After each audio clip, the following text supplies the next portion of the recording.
ये नैतिकता जो आप कर रहे हो, ये नैतिकता जो आप बता रहे हो कि आप अगर राम को नहीं मानोगे, आप अगर अयोध्या को नहीं मानोगे, आप अगर बाबरी मस्जिद के डेमोलिशन के पक्ष में नहीं हो, आप अगर एक तरह की बोली, एक तरह की भाषा, एक तरह की सोच, एक तरह के खान पान के पक्ष में नहीं है, तो आपको इस मुल्क में रहने नहीं दिया जाएगा। ये सोच आज हमारे सामने खड़ी है। आप सवालों से घबराते हैं, आप बातचीत से कतराते हैं, आप डरते हैं लिखने से, आप डरते हैं पढ़ने से। इसीलिए कोविड के बाद संसार के सारे स्कूल कॉलेज खुल गए, लेकिन यूनिवर्सिटीज को नहीं खोला गया। उनको पता था कि ये देश टूट जाए तो टूट जाए, लेकिन हमको अयोध्या में मंदिर चाहिए। उनको पता था कि ये देश टूट जाए तो टूट जाए, लेकिन हमको धारा 370 पर काम करना है। इस देश का एक ढेला भी फायदा नहीं हो, लेकिन हमको यूनिफॉर्म सिविल कोड लाना है। वो लोग इस एजेंडे पर आगे बढ़े। इस देश के सारे प्राइवेट यूनिवर्सिटीज के फाटक तोड़ दिए जाने चाहिए। वहां दलितों, पिछड़ों, आदिवासियों की एंट्री होनी चाहिए, और अगर नहीं होती है तो सरकार ये गारंटी दे कि अगर कोई बच्चा अशोका यूनिवर्सिटी में पढ़ना चाहेगा, अगर कोई बच्चा एमआईटी यूनिवर्सिटी में पढ़ना चाहेगा, अगर कोई लड़की गलगोटिया या लवली प्रोफेशनल यूनिवर्सिटी में पढ़ना चाहेगी, तो उसकी फीस सरकार भरेगी। नमस्कार, आदाब, सत श्री अकाल, जय भीम, जोहार। मेरा नाम है नवीन कुमार।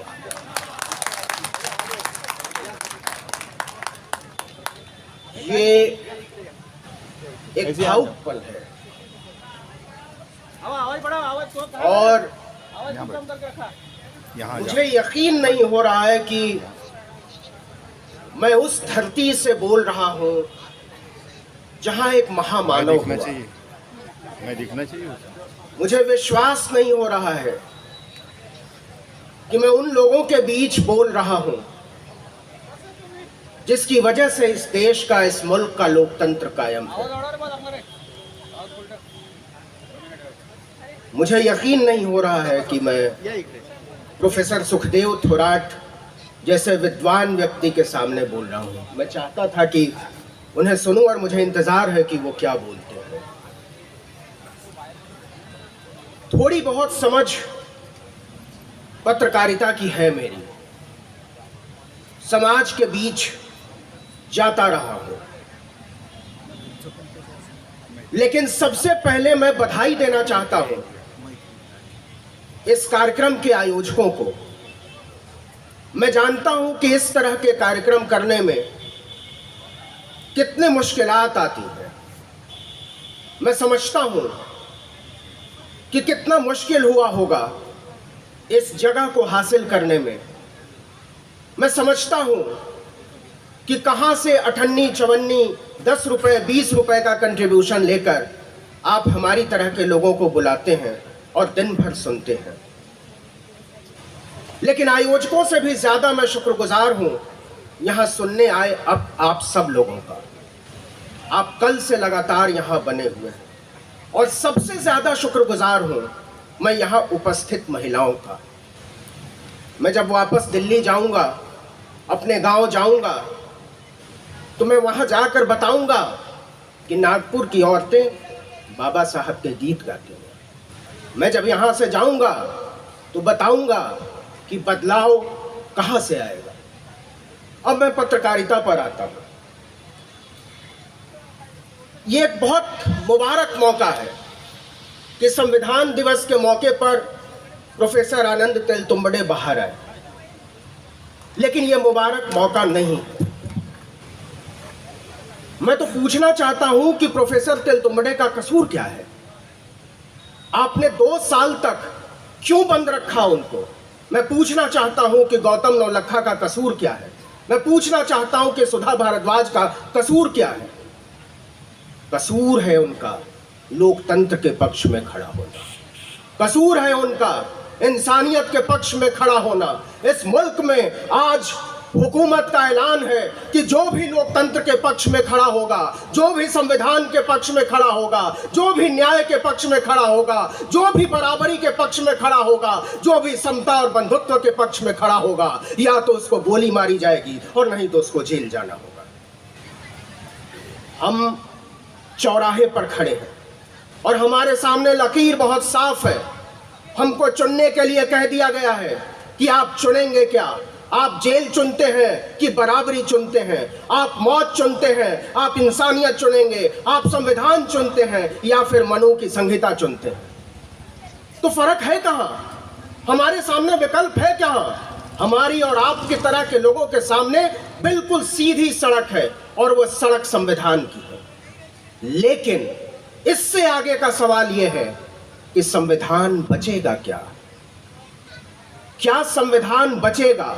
और क्या संविधान पिछले 70 सालों में चलते चलते हमको जहां ले जा रहा है और संविधान के नाम पर हमको जहां पहुंचा दिया जा रहा है, वो रास्ता जाएगा कहां पर?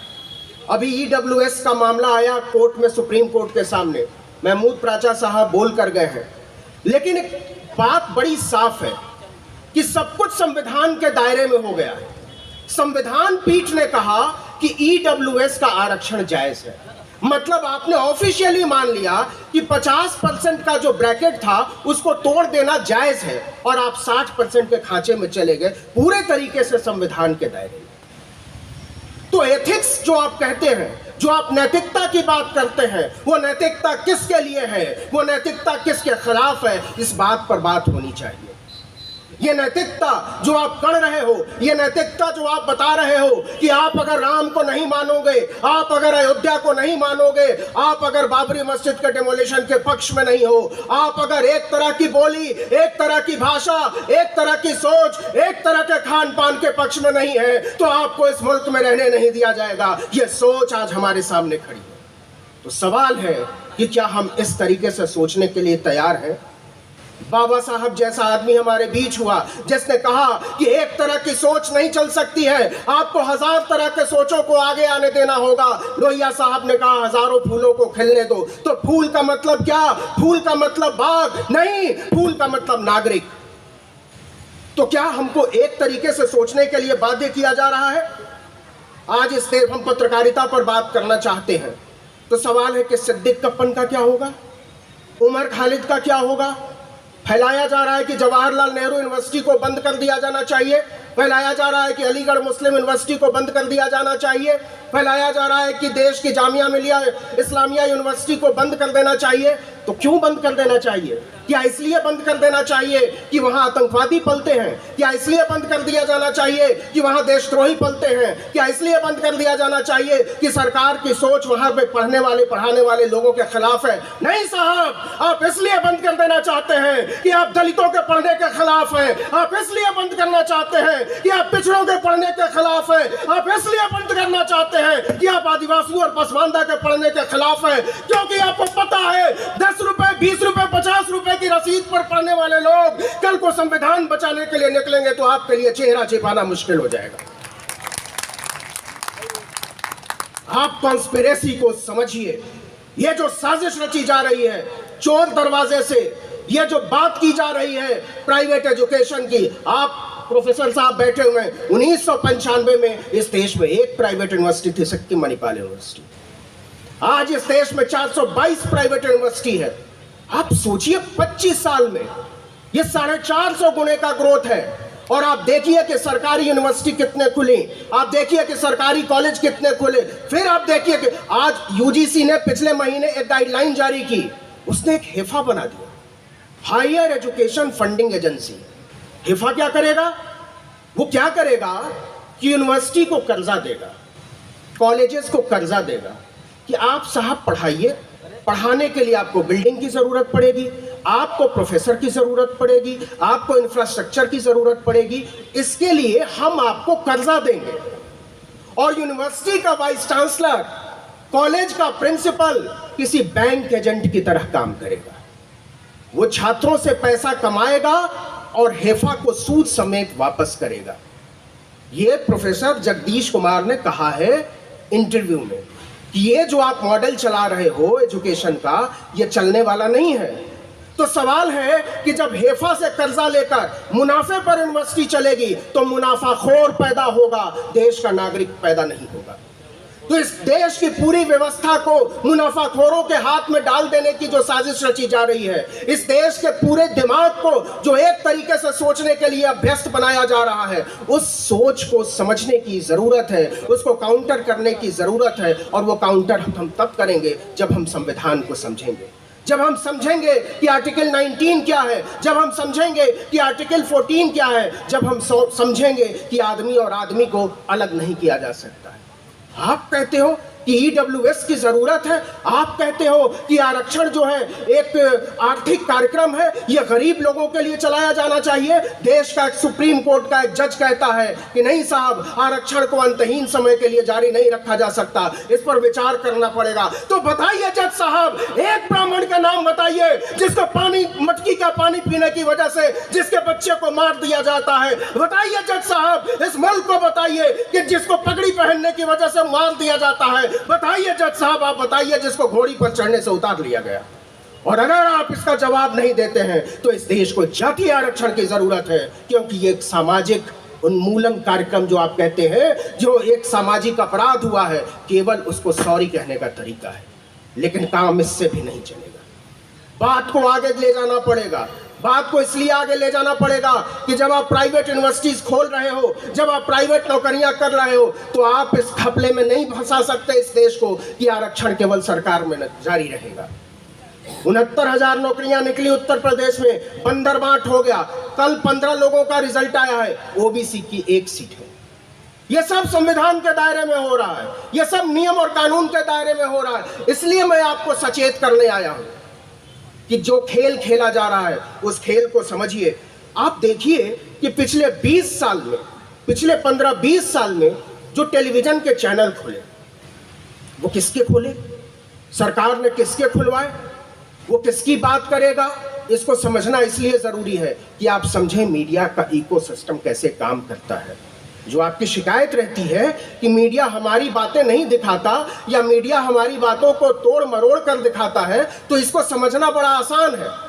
पिछले 15-20 साल में जो चैनल खुले हैं, इंडिया टीवी पंडित रजत शर्मा ने खोला, न्यूज 24 पंडित राजीव शुक्ला ने खोला, एनडीटीवी पंडित प्रणय रॉय ने खोला, इंडिया न्यूज जेसिका लाल के हत्यारे पंडित मनु शर्मा के पिता पंडित विनोद शर्मा ने खोला, इंडिया टुडे पंडित अरुण कोरी, जी न्यूज जवाहर गोयल। अब आप समझ लीजिए, यह सिस्टम है मीडिया का। क्या आपको अभी भी इस मीडिया से शिकायत है? अगर आपको इस मीडिया से शिकायत है तो या तो आप बहुत इनोसेंट हैं, और नहीं तो आप खामोशी का रास्ता चुन रहे हैं। तो मैं तो ना खामोशी का रास्ता चुनूंगा, और ना ही मैं इतना मासूम हूं कि मैं इस कॉन्स्पिरेसी को समझता नहीं हूं। इसको समझने की जरूरत है, और यही मीडिया फैलाता है। इस मीडिया की जरूरत क्यों पड़ती है? इस मीडिया की जरूरत इस वजह से पड़ती है कि आज अगर यहाँ 1000 लोग इकट्ठे हैं तो हमारी आवाज 1 लाख लोगों तक पहुंचे, हमारी आवाज 1 करोड़ लोगों तक पहुंचे, हमारी आवाज इस मुल्क के लोगों, बच्चे बच्चे तक पहुंचे। इसलिए मीडिया की जरूरत है, और इसलिए दलितों को, पिछड़ों को, आदिवासियों को मीडिया खोलने नहीं दिया गया। और मीडिया खोलने नहीं दिया गया, बात इतनी ही नहीं है साहब, मीडिया में आने नहीं दिया गया। इस देश के किसी भी टेलीविजन चैनल में एक भी आदिवासी एंकर नहीं है। इस देश के किसी भी टेलीविजन चैनल में एक भी दलित एंकर नहीं है। इस देश के किसी भी टेलीविजन चैनल में कोई दलित संपादक नहीं है, कोई आदिवासी पिछड़ा संपादक नहीं है। और ये मीडिया कहता है कि आपको वैसे चलना पड़ेगा जैसे हम चाहते हैं। इसीलिए यह मीडिया कहता है कि इस देश की यूनिवर्सिटीज में पढ़ने वाले लोग अर्बन नक्सल। यह मीडिया कहता है कि इस देश का दलित नक्सली। यह मीडिया कहता है कि इस देश का मुसलमान आतंकवादी। और यह मीडिया कहता है कि इस देश के किसान खालिस्तानी। तो अगर आप यही समझ रहे हैं तो हाँ, मैं कहता हूं कि यह देश अर्बन नक्सलों का है, यह देश नक्सलों का है, यह देश खालिस्तानियों का है, और यह देश उन लोगों का है जो लोग मेहनत करते हैं। अगर आपकी नजर में मेहनत करने वाले, अगर आपकी नजर में कमेरे, अगर आपकी नजर में इस देश के दलित, पिछड़े, आदिवासी, पसमानदा, सिख, अल्पसंख्यक खालिस्तानी है, अर्बन नक्सल है, नक्सली है, देशद्रोही है, आतंकवादी है, तो इस लिस्ट में मेरा भी नाम लिख लीजिएगा। हम बहुत गुपचुप तरीके से बात करके हम बहुत खामोशी से बात करके आगे नहीं चल सकते। क्या आप जानते हैं कि जब से राष्ट्रीय महिला आयोग बना है, ये राष्ट्रीय महिला आयोग नहीं होना चाहिए, इसका नाम होना चाहिए ब्राह्मण महिला आयोग, क्योंकि इसमें आज तक सारी महिलाएं ब्राह्मण रही जो उसकी चेयरपर्सन रही। इसीलिए तो हाथरस में जब दिक्कत होती है, जब एक बच्ची का रेप होता है, उसको मारा जाता है, तो आवाज नहीं निकलती है। आवाज तब निकलती है जब किसी सवर्ण महिला के साथ कुछ हो जाए। अपराध वो भी है, अपराध ये भी है, लेकिन आप तुलना खींच देते हो, आप एक लकीर खींच देते हो। अब जो मैं अगली बात करना चाहता हूं वो ये कि आज अगर बाबा साहब होते तो कैसे रिएक्ट करते? क्या इस हालात पर वो ऐसे ही देखते जैसे हम लोग देख रहे हैं, या ऐसे ही खामोश रहते जैसे हम खामोश बैठे? आप कहेंगे हम खामोश नहीं, आप बोल रहे हैं, दुरुस्त है, हम बोल रहे हैं, आप बोल रहे हैं, लेकिन सवाल है कि हमारी और आपकी आवाज़ों की अहमियत कितनी है। सवाल है कि हमारी और आपकी आवाज़ें पहुंच कहाँ रही है। सवाल है कि हमारी और आपकी आवाज़ों को पहुंचना कहाँ चाहिए। ग्रामशी कल्चरल हेजिमनी की बात करता था, तो कल्चरल हेजिमनी जो है, सांस्कृतिक एकाधिकार जो है, सांस्कृतिक वर्चस्व जो है, वो केवल सवर्णों का होता है। हमारी हेजिमनी को आगे बढ़ने ही नहीं दिया गया। इसलिए मैं आपसे कहने आया हूं, आपसे मैं दरख्वास्त करने आया हूं, गुजारिश करने आया हूं कि इस हेजिमनी को तोड़ना पड़ेगा। आप एथिक्स की बात करते हो, आप इतिहास की बात करते हो। मैं जोर देकर कहना चाहता हूं कि इस देश में आदिवासियों का कोई इतिहास नहीं लिखा गया। पूरी दुनिया में कालों का कोई इतिहास नहीं लिखा गया। पूरी दुनिया में औरतों का कोई इतिहास नहीं लिखा गया। यह इतिहास आक्रमणकारियों के इतिहास से भरा पड़ा है। यह इतिहास उन लोगों के इतिहास से भरा पड़ा है जिन्होंने हमको मारा है, काटा है, पीटा है, जिन्होंने हमको लूटा है। फिर से इतिहास लिखा जाएगा।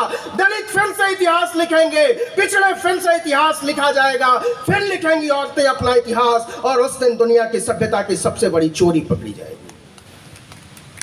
ये लुटेरों का इतिहास स्वीकार करके हमसे उम्मीद की जा रही है कि हम इस देश की जय बोलें। हम इस देश की जय बोलेंगे, हम ही ने इस देश को बनाया है। हम इस देश को जय बोलने के लिए आपकी तरफ से बाध्य कैसे किए जाएंगे? सड़कें हमने खोदी और टोल टैक्स आपका हो गया।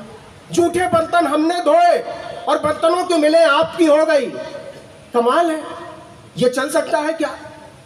अगर ये चल सकता है फिर तो हम सब एक्सेप्ट कर लें इस बात को, और अगर नहीं चल सकता है तो फिर हमको इसके खिलाफ उतरना पड़ेगा, क्योंकि श्रम के नाम पर हमारे दिमाग पर जो डाका डाला जा रहा है। मैंने थोड़ी देर पहले कहा कि हमको एक तरीके से सोचने के लिए मजबूर किया जा रहा है। हमको बताया जा रहा है कि आपको यही बोली बोलनी पड़ेगी। हमको बताया जा रहा है कि आपको यही खाना खाना पड़ेगा। हमको बताया जा रहा है कि आपको इसी भगवान की पूजा करनी पड़ेगी। हमको बताया जा रहा है कि आपको इन्हीं मैचों में इन्हीं देशों के लिए ताली पीटनी पड़ेगी। ऐसा नहीं होता है, क्योंकि ऐसा मैकडोनल्ड के बर्गर में होता है कि आप अमेरिका चले जाइए, लंदन चले जाइए या दिल्ली के कनॉट प्लेस जाइए, वहाँ एक ही तरह का बन, एक ही तरह का आलू, एक ही तरह की टिकिया, एक ही तरह के तापमान पर पकाई जाती है। और आप न्यूयॉर्क के चौराहे पर बर्गर खा लीजिए या नागपुर के चौराहे पर, वो बिल्कुल एक स्वाद होता है। आदमी मैकडोनल्ड का बर्गर नहीं है, आदमी के पास दिमाग है, वो सोचता है, वो अलग अलग तरीके से सोचेगा, वो अलग अलग तरीके की बातें करेगा, वो अलग अलग तरीके की किताबें लिखेगा, वो अलग अलग तरह के गीत गाएगा, वो अलग अलग तरह की उम्मीदें पालेगा, वो अलग अलग तरह का देश बनाएगा। हमसे बताया जा रहा है कि देश जैसे आप बनाते हैं वो देश वैसा नहीं होना चाहिए। हमको बताया जा रहा है कि ये देश उन लोगों के हिसाब से बनेगा जो लोग दिन भर में 5 बार कपड़े बदलते हैं। कमाल है। इसी मुल्क के होम मिनिस्टर हुए थे शिवराज पाटिल। मैं उस समय भी एक टेलीविजन चैनल में काम करता था। बॉम्बई पर हमला हुआ था, उन्होंने दिन में 3 बार कपड़े बदल लिए और उसके बीच फासला बहुत ज्यादा था। बावजूद इसके हमने कहा कि ये गैर जिम्मेदाराना है, ये ठीक नहीं है कि इतने बड़े हमले के समय देश के होम मिनिस्टर का ध्यान कपड़े बदलने पर हो, और शिवराज पाटिल को इस्तीफा देना पड़ा। इसी महाराष्ट्र में थे। आज आपका प्रधानमंत्री दिन भर में 5 बार कपड़े बदलता है। आज आपका प्रधानमंत्री मोरबी में 143 लोगों की मौत पर आराम से चुनावी सभाएं करता है, वोट मांगता है, घड़ियाली आंसू बहाता है और हम में से कोई कुछ नहीं बोलता। ये वही मीडिया है, हम वही लोग हैं, ये वही टेलीविजन चैनल है, ये वही अखबार है। तो ऐसा क्यों हुआ? ऐसा इसलिए हुआ कि हमने ये सोचना बंद कर दिया कि संविधान को बचाना पड़ेगा। वहां से हमको बोलने का अधिकार मिला था और हम अपनी जुबान लेकर आगे बढ़ेंगे। तो सवाल आपकी सोच को खरीद लेने का है, सवाल आपकी जुबान को काट लेने का है, सवाल आपके दिमाग को कुंद कर देने का है। इन सवालों से टकराना बहुत जरूरी है। हम सब एक ऐसे माहौल में रह रहे हैं जहां हमको नहीं पता कि फेसबुक की एक पोस्ट लिख देने की वजह से कब किसको उठा लिया जाएगा। हमको नहीं पता कि कब किसी के घर से, लिखने पढ़ने बोलने वाले के घर से कौन सी चीज पकड़ी जाएगी और उस पर क्या आरोप लगाए जाएंगे। प्रोफेसर हनी बाबू दिल्ली यूनिवर्सिटी के प्रोफेसर, क्या मामला था कोई नहीं जानता। दिक्कत यह है कि पढ़ने वाले लोग पकड़े जा रहे हैं, लिखने वाले लोग जेलों में डाले जा रहे हैं, सोचने वाले लोग जेलों में डाले जा रहे हैं और सारे गुंडे मवाली उठाई गिर बैठकर देश पर राज कर रहे हैं। तो देश को दिक्कत गुंडों से नहीं है, देश को दिक्कत मवालियों से नहीं है, देश को दिक्कत आतंकवादियों से भी नहीं है। इस देश के हुक्मरानों को दिक्कत पढ़ने वाले लोगों से है। इस देश के हुक्मरानों की दिक्कत सोचने वाले लोगों से है। इस देश के हुक्मरानों को दिक्कत लिखने वाले लोगों से है, बात करने वाले लोगों से है, विचार करने वाले लोगों से है, लोगों के बीच जाने वाले लोगों से है। क्योंकि उनको दिक्कत इस बात से होती है कि कल को अगर ये लोग संविधान पर पूरी तरीके से अमल मानने लगेंगे तो आपको सत्ता से हटना पड़ जाएगा। आप सवालों से घबराते हैं, आप बातचीत से कतराते हैं, आप डरते हैं लिखने से, आप डरते हैं पढ़ने से। इसीलिए कोविड के बाद संसार के सारे स्कूल कॉलेज खुल गए, लेकिन यूनिवर्सिटीज को नहीं खोला गया। CNRC पर बात हुई, दिल्ली की किसी भी यूनिवर्सिटी को नहीं खुलने दिया गया। उसी दिल्ली में बच्चों के स्कूल खुल गए थे, वो नर्सरी में पढ़ने वाले बच्चे स्कूल जा रहे थे। सारे सरकारी दफ्तर खुल गए, सारे प्राइवेट संस्थान खुल गए, सब लोग ऑफिस जा रहे थे। बस केवल यूनिवर्सिटीज के बच्चों के लिए दरवाजों पर ताला लगा हुआ था। क्यों? क्योंकि उत्तर प्रदेश में चुनाव होने वाले थे। CNRC का माहौल अगर फिर से बन जाता कोविड के बाद तो सरकार को दिक्कत होने लगती। इसलिए आज भी जामिया मिलिया इस्लामिया का हॉस्टल नहीं खुला है। अभी कुछ दिन पहले JNU का हॉस्टल खोला गया है। आप इसलिए छात्रों को एकजुट नहीं होने देना चाहते हैं, आप इसलिए अध्यापकों के साथ उनको नहीं जोड़ने देना चाहते हैं कि आपको सिर्फ और सिर्फ पढ़ने लिखने सोचने से दिक्कत होती है। और जब मैं कह रहा हूं प्राइवेट संस्थानों की, तो बहुत सोच समझ के साथ न्यू एजुकेशन पॉलिसी लाई गई। न्यू एजुकेशन पॉलिसी क्या है? न्यू एजुकेशन पॉलिसी में इस बात की गारंटी कर ली गई है कि जो भी बच्चा पढ़ेगा वो बाहर निकलकर प्रतिरोध नहीं करेगा। यूनिवर्सिटीज बॉन्ड भरवा रही हैं कि आप किसी प्रदर्शन में हिस्सा नहीं लेंगे, आप किसी भाषणबाजी में हिस्सा नहीं लेंगे। अभी 4 दिन पुरानी खबर है, जामिया के जामिया टीचर्स एसोसिएशन को भंग कर दिया गया है, उसको इलीगल घोषित कर दिया गया है। कह दिया गया है कि जामिया में पढ़ाने लिखाने वाले लोग, वहां के अध्यापक, वहां के प्रोफेसर अगर जनरल बॉडी मीटिंग बुलाते हैं तो अवैध होगा और आपके खिलाफ हम कानूनी कार्रवाई करेंगे। लेकिन जो बात मैं कहना चाहता हूं वो ये कहना चाहता हूं कि इस देश की यूनिवर्सिटीज में, इस देश के कॉलेजेस में, इस देश के स्कूलों में पढ़ाने वाले अध्यापकों पर बहुत बड़ी जिम्मेदारी है। आप क्लर्क होने की मानसिकता से बाहर निकलिए। आपको स्वायत्त इसलिए बनाया गया था कि आप इस देश को अपने हिसाब से चलाएंगे। आपको स्वायत्त इसलिए बनाया गया था कि आप सोच समझ वाले छात्र पैदा करेंगे। आपको इसलिए दी गई थी आजादी कि आप बताएंगे कि इस देश को कहां पहुंचना है, कोई हुक्मरान नहीं। हमारे शिक्षकों ने, हमारे विश्वविद्यालयों के लोगों ने यह जिम्मेदारी छोड़ दी। वो नौकरी करने लगे। एक शिक्षक में, एक प्रोफेसर में और एक सरकारी क्लर्क में बहुत फर्क होता है मेरे दोस्त। आप सिर्फ नौकरी करने लगे। जो एडहॉक पर पढ़ा रहा है वो इसलिए नहीं बोल रहा है कि हम असिस्टेंट प्रोफेसर हो जाएंगे। जो असिस्टेंट है वो इस इंतजार में बैठा हुआ है कि हम एसोसिएट हो जाए किसी तरीके से। जो एसोसिएट है वो सोच रहा है प्रोफेसर हो जाते तो बड़ा अच्छा होता, और प्रोफेसर किसी चेयर होने की उम्मीद में बैठा है और चेयर वाइस चांसलर होना चाहता है। ये व्यवस्था, तो हम किससे शिकायत करें? हम किससे उम्मीद करें, हम क्या सोचें। हम कहना चाहते हैं कि सबसे बड़ी जिम्मेदारी इस हालात में इस मुल्क के छात्रों और नौजवानों पर है। इस देश के इलाहाबाद में छात्रों पर लाठियां चलाई गई, दिल्ली में किसानों पर लाठियां बरसाई गई, लखनऊ में शिक्षकों पर लाठियां चलाई गई। बोलने वाला कौन, सुनने वाला कौन? समझ लिया इस देश की सरकार ने कि कोई भी किसी के लिए नहीं बोलेगा। तो ब्रेख्त कहता था ना कि मैं शिक्षक था, मैं इसलिए नहीं बोला कि जो आए थे वो पढ़ने वाले लोगों के लिए आए थे। फिर वो मजदूरों के लिए आए, मैं तब भी खामोश था क्योंकि मैं मजदूर नहीं था। फिर वो कारोबारियों के लिए आए, मैं तब भी चुप रहा क्योंकि मैं कारोबारी नहीं था। और फिर वो मेरे लिए आए और तब मेरे लिए बोलने वाला कोई नहीं था। तो आपको सोचना पड़ेगा कि कल जब आपके लिए लोग आएंगे, कल जब आपके दरवाजे पर पुलिस खड़ी होगी, तो आपके लिए बोलने वाला कौन होगा? आप कैसे सोचेंगे? इसलिए अगर आपके घर से कोई बच्चा बाहर निकल रहा है, प्रोटेस्ट में जा रहा है, गीत गा रहा है, दूसरे शहरों में जा रहा है, तो उसको जाने दीजिए। हम नहीं कर सके तो हमारे बच्चे करें। हम ये उम्मीद करें कि आने वाली नस्लें इस मुल्क का मुस्तकबिल बदलेंगी। लेकिन मैं फिर से लौटकर मीडिया पर आना चाहता हूँ, क्योंकि किसी सॉल्यूशन की तरफ बढ़ना जरूरी। हम चाहते हैं कि कोई हल निकले, तो वो हल कैसे निकलेगा? क्या हम इसी तरीके से हाथ पर हाथ धरे बैठे रहें? क्या हम मान लें कि पंडित रजत शर्मा या पंडित प्रणव राय या पंडित विनोद शर्मा, यही लोगों के भरोसे हमने छोड़ दिया है अपने मीडिया को? या फिर हम अपने लिए कुछ खड़ा करेंगे? तो अपने लिए कैसे खड़ा होगा?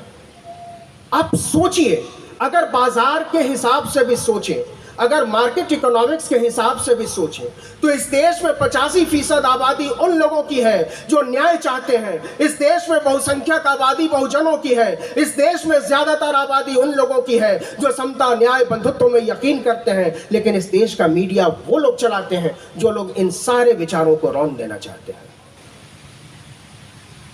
तो हम कैसे समझें, हम कैसे आगे बढ़ें? क्या हम खुद गुनहगार नहीं हैं कि हमने अपना मीडिया कभी खड़ा करने के बारे में सोचा ही नहीं? नहीं साहब, थोड़ा कठोर होना पड़ेगा, थोड़ा निर्मम होना पड़ेगा, थोड़ा जालिम होना पड़ेगा। और वो यूं होना पड़ेगा कि जो लोग मनु की व्यवस्था लाना चाहते थे, जो लोग चाहते थे कि कभी संविधान लागू ना हो, जो लोग कभी भारत के झंडे से प्यार नहीं करते थे, जो कभी भारतीयता से प्यार नहीं करते थे, जो लोग कभी भारत राष्ट्र से प्यार नहीं करते थे, उन लोगों ने बताया है कि हमको झंडा लहराना पड़ेगा, हमको हर घर तिरंगा करना पड़ेगा। वो लोग हम पर दबाव डालते हैं कि आपको राष्ट्रवाद का सर्टिफिकेट हम देंगे, तो हम आपके राष्ट्रवाद को खारिज करते हैं।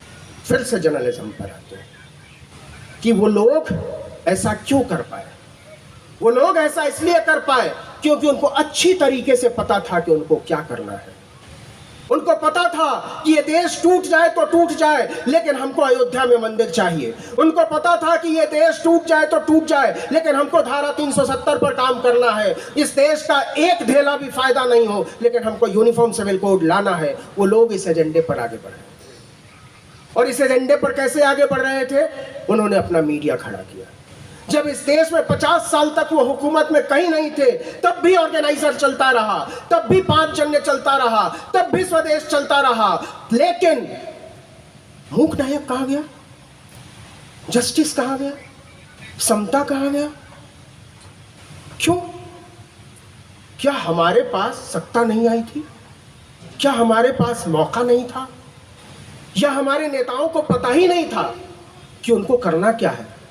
या एक नागरिक के तौर पर हम ही नाकाम हो गए अपने नेताओं को याद दिलाने में कि आप तो ये करने आए थे? कमाल की बात यह है कि मान्यवर काशी राम की गद्दी के ओहदेदार त्रिशूल लहराकर अयोध्या में बुद्धिजीवी सम्मेलन करते हैं। इस देश का एक बड़ा ओबीसी लीडर कहता है कि अगर वो सत्ता में आएगा तो परशुराम की सबसे ऊंची मूर्ति लगवाएगा। लकीर तो खींचनी पड़ेगी मेरे दोस्त, और बताना पड़ेगा हमारे नेताओं को कि आपने हमको ठगा है। हमारी ईमानदारी को, हमारे भरोसे को, हमारी सोच को, हमारे सपनों को ठगा है।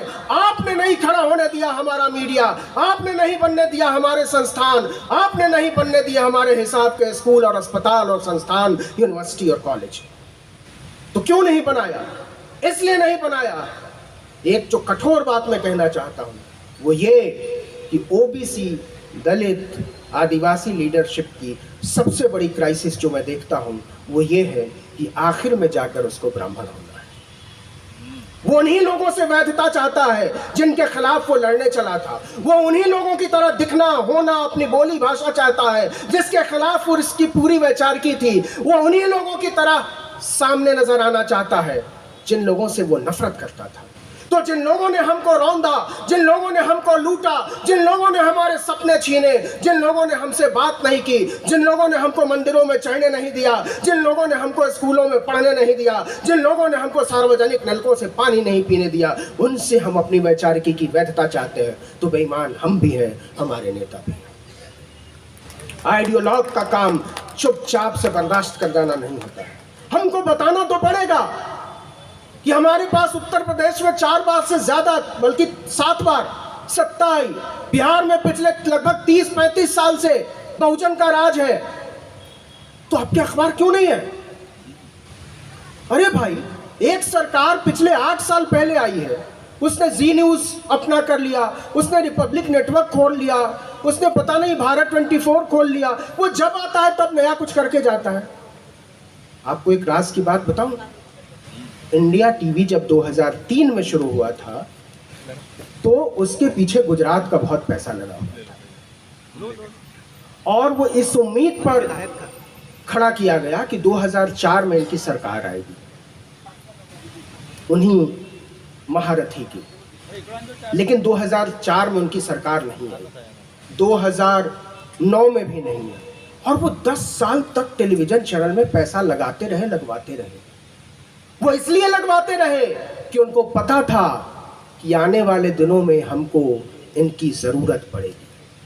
उनको पता था कि हमको रिपब्लिक मीडिया नेटवर्क की जरूरत पड़ेगी। इसलिए वो आते ही अर्नब गोस्वामी नाम के लंपट को आगे करता है। तो हमको पहचानना पड़ेगा। आप भी अपने बीच के लोगों को पहचानिए। आपके बीच भी गफलत पैदा होती है। अभी महमूद प्राचा साहब आए थे, उनको किसी ने दे दिया, उसने गांधी को क्यों मारा। उसकी 159वें पन्ने पर लिखा हुआ है कि एक माई साहब की फर्जी चिट्ठी लगाकर, और उसमें उस किताब के लेखक ने टिप्पणी की है कि ये मानने का भरोसा नहीं होता कि ये क्रूर टिप्पणी उस आदमी ने की है जिसको गांधी ने कानून मंत्री बनवाया था। तो ये लोग ऐसे सटल तरीके से काम करते हैं, ये साबित करना चाहते हैं कि अंबेडकर साहब को कानून मंत्री किसी गांधी, किसी नेहरू ने बनवाया था। नहीं साहब, गांधी ने अंबेडकर साहब को कानून मंत्री नहीं बनवाया था, नेहरू ने अंबेडकर साहब को कानून मंत्री नहीं बनवाया था। बनना तो अंबेडकर साहब को प्रधानमंत्री था, आपने बस थोड़ा बहुत भरपाई की थी ऐसा करके। आप हमको गफलत में रखना चाहते हैं। आप ऐसी किताबें हमसे पढ़वाना चाहते हैं जिसमें हमारे खिलाफ जहर भरा हुआ है, जिसमें आपकी जहरीली मानसिकता 4 लाइन में टपक जाती है, लेकिन वो हमारे बीच घुस कर रहते हैं। इनकी सबसे अच्छी बात ही यही है। ये अपनी बातचीत को आगे कैसे ले जाते हैं? वो कहते हैं अच्छा आप पाखंड का विरोध करते हैं, अच्छा आप मूर्ति पूजा नहीं करते हैं, अच्छा आप तार्किक वाले हैं। एक काम करेंगे, हम अंबेडकर साहब की एक बड़ी सी मूर्ति लगवाएंगे, फिर उसका मंदिर बनाएंगे और उसके बाहर फिर एक पुजारी बिठा देंगे, फिर आपसे पुजारी धूप अगरबत्ती करवाएगा। ये हो रहा है। आप अपनी चीजें खड़ी कीजिए। जैसे ही वो लगेगा ये चीज उनके खिलाफ जा रही है, वो उसको कोऑप्ट कर लेते हैं। वो कहते हैं पटेल से दिक्कत हो रही है, पटेल हमारे। वो कहते हैं गांधी से दिक्कत हो रही है, गांधी हमारे। कमाल की बात यह है कि 5 जन ने अंबेडकर पर विशेषांक निकाला। आप में से बहुत सारे लोगों ने देखा होगा, और उसमें तमाम फर्जी बातें की जा रही हैं, और उसमें कहा गया है कि अंबेडकर साहब दरअसल भारत को हिंदू राष्ट्र बनाना चाहते थे। कमाल है साहब, कमाल है। जिसने इस देश को एक शानदार लोकतंत्र में तब्दील किया, जिसने हमको और आपको इंसान में तब्दील किया, जिसने आदमी और आदमी को बराबर बनाया, जिसने धार्मिक आजादी का सपना दिखाया, उस आदमी के बारे में आप फर्जीवाड़ा फैला रहे हो कि दरअसल वो हिंदू राष्ट्र का सपना देखते थे, दरअसल राष्ट्रवाद के नाम पर वो मुसलमानों के खिलाफ थे। ये सब फर्जीवाड़ा फैलाकर आप कहाँ ले जाना चाहते हो? वो सिर्फ इसलिए करना चाहते हैं कि ताकि वो कोऑप्ट कर सके। पिछले 8 सालों में अगर किसी एक नेता के स्मारक पर नरेंद्र मोदी सबसे ज्यादा गए हैं तो वो बाबा भीमराव अम्बेडकर। क्यों? क्योंकि वो साबित कर सके कि वो दरअसल अम्बेडकरवादी है। 9 साल के बाद अचानक से उन्होंने अभी अपने आप को पिछड़ा कहा। 2014 के चुनाव के पहले पटना में उन्होंने अपने आप को पिछड़ा कहा था और अभी उन्होंने गुजरात में अपने आप को पिछड़ा कहा है। उनको पिछड़ा कहने में शर्म आती है, इसलिए शर्म आती है क्योंकि वो जिन लोगों की वैचारिकी को स्थापित करना चाहते हैं वो लोग उन लोगों को रौंदने वाले हैं जो लोग इस देश को चलाते हैं, जो लोग इस देश को बनाते हैं। आखिर में मैं केवल इतना कहना चाहता हूं कि आप जो ये दंगाई सोच फैलाना चाहते हो, आप जो हमको आदमी और आदमी से लड़ाना चाहते हो, आप जो हमको समानता के खिलाफ खड़ा करना चाहते हो, आप जो अलग अलग संस्थानों से न्याय और बंधुत्व के खिलाफ खड़ा करना चाहते हैं, हम आपकी साजिश को समझते हैं और हम आपको बेनकाब करते हैं। करा के दंगा जला के बस्ती मुआवजा बांटता है जो अब, उठो के मिलजुल करके हमको है उसका खाना खराब करना। ये देश उन लोगों के हिसाब से चलेगा जिनके पास इस देश के बारे में कोई सोच ही नहीं थी, जिनके पास इस देश को लेकर कोई विजन ही नहीं था, जो जानते नहीं थे कि इस देश की यूनिवर्सिटीज कैसी होगी, जो जानते नहीं थे कि इस देश का नौजवान पढ़ेगा क्या, जो जानते नहीं थे कि यहाँ बांध और डैम्स की जरूरत पड़ेगी, जो वैज्ञानिक सोच के खिलाफ थे, जो औरतों के खिलाफ थे, जो औरतों की लड़कियों की पढ़ाई लिखाई के खिलाफ थे, जो बताते थे कि दलितों का काम खेतों में काम करना है, जो बताते थे कि आदिवासियों का काम जंगल में बेर तोड़ना है, जो काम बताते थे कि पिछड़ों का काम हल जोतना है, वो बताएंगे हमको कि इस देश को कैसे चलाना है, तो माफ कीजिएगा हम आपको इस देश से खारिज कर देंगे। इस देश को वो लोग चलाएंगे जिन्होंने सड़कें खोदी हैं, इस देश को वो लोग चलाएंगे जिन्होंने जूठे बर्तन धोए हैं, इस देश को वो लोग चलाए हैं जिन्होंने आपके जूते सिले हैं, इस देश को वो लोग चलाएंगे जिन्होंने आपके पखाने साफ किए हैं और आप जिनके माथे पर बैठकर पेशाब करते हैं। माफ कीजिएगा, आपके सौंदर्य बोध को झटका लगेगा, लेकिन सच यही है कि आज भी वो हमारे उनकी दिक्कत क्या है, वो ईडब्ल्यूएस लेकर क्यों आते हैं? वो ईडब्ल्यूएस लेकर इसलिए आते हैं कि आपको सस्ता ड्राइवर चाहिए। वो ईडब्ल्यूएस लेकर इसलिए आते हैं कि इस देश का दलित पिछड़ा आदिवासी अगर पढ़ लेगा तो आपकी गुलामी करने से मना कर देगा, फिर फोकट में हजामत नहीं बनाएगा, फिर आपके जूठे बर्तन नहीं धोएगा, फिर आपकी मालिश नहीं करेगा, फिर आपको बेगार नहीं करेगा। तो इस देश को सस्ते मजदूर मिलते रहे, इस देश को फटे जूते सिलने वाले मिलते रहे, इस देश को सस्ते ड्राइवर और दरबान मिलते रहे, इसलिए आप आरक्षण के खिलाफ हैं, इसलिए आप इस देश के यूनिवर्सिटीज पर ताला लगा देना चाहते हैं, इसलिए आप कॉलेज सिस्टम को खत्म करना चाहते हैं, इसलिए आप सस्ते एजुकेशन के खिलाफ हैं। मैं अपील करता हूं कि इस देश में private education, higher private education और ऊपर से इतनी फीस इस देश के खिलाफ सबसे बड़ा अपराध है। इस देश के सारे प्राइवेट यूनिवर्सिटीज के फाटक तोड़ दिए जाने चाहिए, वहां दलितों, पिछड़ों, आदिवासियों की एंट्री होनी चाहिए, और अगर नहीं होती है तो सरकार ये गारंटी दे कि अगर कोई बच्चा अशोका यूनिवर्सिटी में पढ़ना चाहेगा, अगर कोई बच्चा एमआईटी यूनिवर्सिटी में पढ़ना चाहेगा, अगर कोई लड़की गलगोटिया या लवली प्रोफेशनल यूनिवर्सिटी में पढ़ना चाहेगी तो उसकी फीस सरकार भरेगी। और अगर आप ये गारंटी देने को तैयार नहीं है तो हम आपकी बेईमानी चलने नहीं देंगे। हमको बहुत सारे मोर्चों पर लड़ने की ज़रूरत है, हमको सोचने की ज़रूरत है, हमको समझने की ज़रूरत है कि हम जहां ज़बरदस्ती धकेले जा रहे हैं क्या हम वहीं पहुंचने के लिए आए थे? क्या यही हमारी जगह है? नहीं, हमारी जगह वो नहीं थी। हमारी जगह तो संसद में थी, हमारी जगह तो राजभवनों में थी, हमारी जगह तो स्कूलों के प्रिंसिपल पर थी, हमारी जगह तो शिक्षा पद्धति पर थी। आपने हमसे हमारी जगह छीनकर अपने लोगों को दे दी और आप कहते हैं कि हमारी जय बोलते रहो। ये सिस्टम चलने वाला नहीं है। मैं आपको चेतावनी देने आया हूं और ये बताने आया हूं कि अगर आप नहीं बोलेंगे, अगर हम नहीं बोलेंगे तो हमारी आने वाली नस्लों की नजरों में हम गिरा हुआ महसूस करें। मैं जो लोग यहाँ हैं और जो लोग यहाँ नहीं भी हैं उनसे भी अपील करना चाहता हूं कि हम तो बोल रहे हैं, हम तो चीख रहे हैं, हमसे जब आने वाली नस्लें सवाल कर देंगी कि जब इस देश में शिक्षा को छीना जा रहा था गरीबों से, पिछड़ों से, आदिवासियों से, अल्पसंख्यकों से, पसमानदा से, तो आप क्या कर रहे थे? हमसे जब पूछा जाएगा कि इस देश के जल, जंगल, जमीन से आदिवासियों, दलितों को बेदखल किया जा रहा था तो आप क्या कर रहे थे? जब हमसे पूछा जा रहेगा कि इस देश से जब नौकरियां खत्म की जा रही थी, दलितों, पिछड़ों, बहुसंख्यकों से, बहुजनों से नौकरियां छीनी जा रही थी, तो आप क्या कर रहे थे? तो मैं बताऊंगा कि मैं नागपुर के नरेंद्र नगर में बैठकर लोगों से बातें कर रहा था। तब मैं बताऊंगा कि मैं किसी बम्बई, दिल्ली शहर में सभाओं में बोल रहा था, लोगों को बता रहा था कि ये गलत है, इसके खिलाफ बोलना पड़ेगा। लेकिन सोचिए वो लोग जो नहीं बोल रहे हैं, सोचिए वो लोग जो आज भी समझ रहे हैं कि आने वाले दिनों में उनका हिस्सा उनको यूं ही मिल जाएगा। ये वही देश है ना जिसने बाबा साहब का हिस्सा नहीं दिया, वो हमको और आपको हमारा हिस्सा दे देगा? नहीं साहब, हम इनोसेंट हैं क्या? जिस देश ने बाबा साहब को उसका हिस्सा नहीं दिया, उनका हिस्सा नहीं दिया, उनकी जगह नहीं दी, उनकी कुर्सी नहीं दी, उनका सम्मान नहीं दिया, वो हिस्सा हमको और आपको मुफ्त में मिलने वाला नहीं है। अगर हम और आप यहां से एक एक रुपया जोड़ना शुरू करें, मैं 1 रुपए की बात कर रहा हूं, 1 रुपए की बात कर रहा हूं, 1 रुपए की बात कर रहा हूं, 1 सिक्के की बात कर रहा हूं।